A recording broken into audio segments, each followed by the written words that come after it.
Hello my dear students, आज का हमारा टॉपिक है कंडीशनल स्टेटमेंट्स।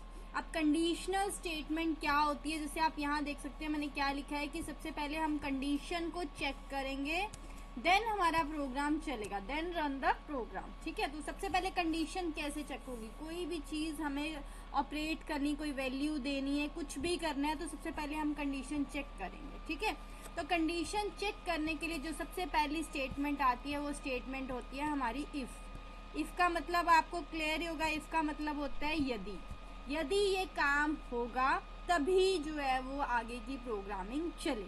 ठीक है, तो इफ स्टेटमेंट को हम क्या बोलते हैं? कंडीशनल कंट्रोल स्ट्रक्चर भी बोलते हैं या सिलेक्शन स्ट्रक्चर भी बोलते हैं, बिकॉज यहाँ पे क्या होती है, कंडीशन दी जाती है और चेक होती है condition, checks the given condition and then select the particular action. ठीक है, अदरवाइज इग्नोर कर दिया जाता है, क्योंकि इफ में एक ही बार कंडीशन चेक होती है, दूसरी बार कंडीशन चेक नहीं होगी। Only one time condition check होगी अगर कंडीशन हमारी ट्रू है। अगर कंडीशन हमारी ट्रू है तभी हमारी स्टेटमेंट चलेगी। अगर कंडीशन हमारी ट्रू नहीं है तो कुछ नहीं होगा, इग्नोर हो जाएगी स्टेटमेंट, ये इफ स्टेटमेंट इग्नोर हो जाएगी। In Python if statement is used with relational operator, इसको हम रिलेशनल ऑपरेटर के साथ यूज करते हैं, ये याद रखना है आपने। This statement is also called decision statement because it taste the relationship using the relational operator. ठीक है, रिलेशनल ऑपरेटर रिलेशन चेक करती है, मतलब ये ना कंडीशन चेक करेगी बाय यूजिंग रिलेशनल ऑपरेटर। तो यहाँ पे मैंने आपको बता दिया, अगर कंडीशन ट्रू होगी तभी प्रोग्रामिंग चलेगी, अदरवाइज वो सेंटेंस, वो आपकी स्टेटमेंट ही इग्नोर हो जाएगी। अब देखिए इसका सिंटेक्स क्या है, इफ कंडीशन या एक्सप्रेशन और देन स्टेटमेंट्स। ओके, ये सिंपल सा सिंटेक्स है कि अगर कंडीशन लगाएंगे वो ट्रू होगी तो स्टेटमेंट चलेंगे। इसका एक एग्जाम्पल समझ लेते हैं। If age is equals to 21, यहाँ पे चेक हुई कि आपकी एज 21 है या उससे कम है, then print you are a minor. अगर है तो आपका प्रिंट हो जाए यू आर ए माइनर। तो अब आपने जो नंबर है वो 21 नहीं डाला, कुछ और डाला। ठीक है, तो हमारी जो स्टेटमेंट है वो रन नहीं करेगी, इग्नोर हो जाएगी। ओके, तो नेक्स्ट स्टेटमेंट इसके लिए हम यूज करते हैं, that is if else statement. अब यहाँ पे मैंने फर्स्ट स्टेटमेंट में आपको बता दिया कि एक बार कंडीशन चेक होनी है, अदरवाइज इग्नोर हो जाएगी। सेकेंड स्टेटमेंट जो हमारी आ रही है वो आ रही है इफ एल्स। तो यहाँ पे इफ तो है ही है, पर उसके साथ एक और चीज जुड़ गई, दैट इज एल्स। ठीक है, इफ के साथ हमने क्या जोड़ दिया, एल्स, कि अगर इफ नहीं चल रही है तो एल्स चला दो। ठीक है, इफ नहीं चल रही है तो एल्स चला दो, पर स्टेटमेंट चलाओ। यहाँ पे था ना कि अगर इफ नहीं चल रही है तो इग्नोर कर दो, पर यहाँ पे अगर इफ नहीं चल रही है तो एल्स चला दो।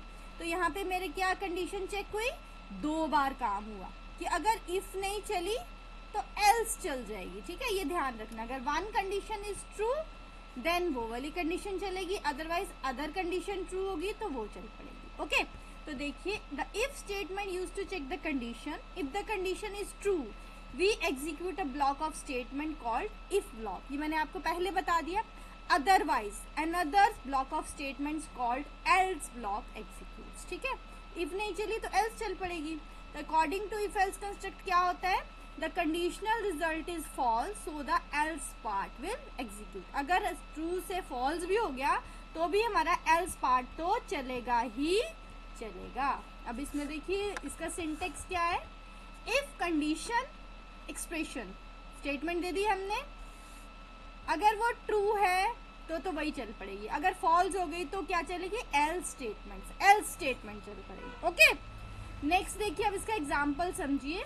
वही एग्जाम्पल लिया मैंने, अगर आपकी एज लेस देन 21 है तो print you are a minor, और अगर नहीं है तो प्रिंट हो जाए यू आर एन एडल्ट। तो यहाँ पे मेरी 2 स्टेटमेंट्स चली, एक में मैंने चेक किया, अगर वो ठीक है तो वो चल पड़ी, नहीं हुआ तो दूसरी चल पड़ी। ठीक है, तो तीसरी स्टेटमेंट जो हमारी कंडीशनल आती है, that statement is if L if statement, इसको बोलते हैं इफ एल इफ स्टेटमेंट। अब इसमें क्या है ये समझेंगे ध्यान से। इफ एल इफ में होता है कि आपकी स्टेटमेंट की कोई सीमा नहीं है। ठीक है, अब इसमें क्या कर दिया मैंने, इसमें जब तक मेरी कंडीशन ट्रू नहीं होती तब तक मेरी स्टेटमेंट्स चलती रहती हैं। इसको बोलते हैं इफ एलिफ स्टेटमेंट। जब तक मेरी कंडीशन ट्रू नहीं होगी मेरी स्टेटमेंट्स चलती रहेंगी, और जितनी भी स्टेटमेंट्स हैं उनके लास्ट में कौन सी कंडीशन चल पड़ेगी, वो सारी अगर फॉल्स हो जाती हैं तो कौन सी कंडीशन चल पड़ेगी, एल्स कंडीशन चल पड़ेगी। ठीक है, अब इसमें क्या हुआ, इसमें एक या दो कंडीशंस नहीं चेक हुई, जितनी आपने चलानी है आप चला सकते हो। तो देखिए इसको समझते हैं, इसकी डेफिनेशन ये डिपेंड करता है हमारी ट्रुथ वैल्यू पे, मतलब आंसर जो है वो ट्रू आना ही चाहिए। If elif statement is used to check multiple expressions for truth value. यहाँ पे जो बात होती है वो होती है हमारी ट्रुथ वैल्यू पे बात। As soon as one of the condition evaluates to true, related block of code executes. जो भी वैल्यू ट्रू होगी वो वाला ब्लॉक एग्जीक्यूट हो जाएगा। ठीक है, तो देखिए सिंटेक्स समझेंगे इसका। If condition then statement, elif condition then statement, और फिर से एलिफ लगा दी हमने। ठीक है, कंडीशन और स्टेटमेंट चलेंगी। अदरवाइज कोई भी ट्रू नहीं होती तो क्या चल पड़ेगी हमारी, एल्स स्टेटमेंट्स। ठीक है, तो ये है हमारी इफ एलिफ स्टेटमेंट। इसका एग्जांपल समझिए, सिंपल सा एग्जांपल दिया मैंने कि अगर हमारी x में मैंने कोई नंबर दे दिया, अगर नंबर मेरा 0 से बड़ा और इक्वल है और 10 से छोटा और इक्वल है, ठीक है, तो वैल्यू प्रिंट हो जाएगी between and equal to 0 and 10। Otherwise क्या प्रिंट हो जाएगा, अगर मेरा नंबर 10 से बड़ा है और 20 से छोटा है, उन दोनों के बीच में है, तो वैल्यू इज बिटवीन 10 एंड 20। नहीं है, ये भी नहीं है, तो हमने क्या एल्स प्रिंट कर दिया, value is outside the range 0 to 20, मतलब ना 0 है, ना 1 है, ना 2 है, ना 20 है, उससे अलग ही रहे। ठीक है, तो यहाँ पे मैंने प्रिंट कर दिया value is outside the range 0 to 20। तो आई थिंक आपको ये तीनों कंडीशनल स्टेटमेंट समझ आ गई होंगी। तो ये तीनों कंडीशनल स्टेटमेंट्स बहुत इंपॉर्टेंट है। अगर ये समझ आ गई हैं तो बहुत अच्छी बात है, नहीं तो आप दोबारा से वीडियो देखिए, फिर भी डाउट है तो आप पूछ सकते हैं। ठीक है, हम अकॉर्डिंग टू सिलेबस चले हैं, कोई भी कहीं पे भी डाउट आता है तो आप पूछ सकते हैं। ओके, क्योंकि ये कंडीशनल स्टेटमेंट हमारी प्रोग्रामिंग में बहुत ज़्यादा इम्पॉर्टेंट रोल जो है वो प्ले करती है। ये सारी कंडीशनल स्टेटमेंट्स कंडीशन चेक करेंगे, हमारे डिसीजन जो है वो इसके अकॉर्डिंग ही होता है। ठीक है, यहाँ पे डिसीजन तभी होता है अगर कंडीशन हमारी ट्रू है। एक बार कंडीशन ट्रू होगी, सिर्फ एक इफ स्टेटमेंट है जहाँ पे अगर कंडीशन ट्रू नहीं है तो कोई भी ब्लॉक जो है वो रन नहीं करता। ओके, बाकी दोनों में कोई ना कोई ब्लॉक रन करता है। ओके, तो ये आप समझिए। कोई डाउट है तो आप कमेंट सेक्शन में कमेंट करके पूछ सकते हैं।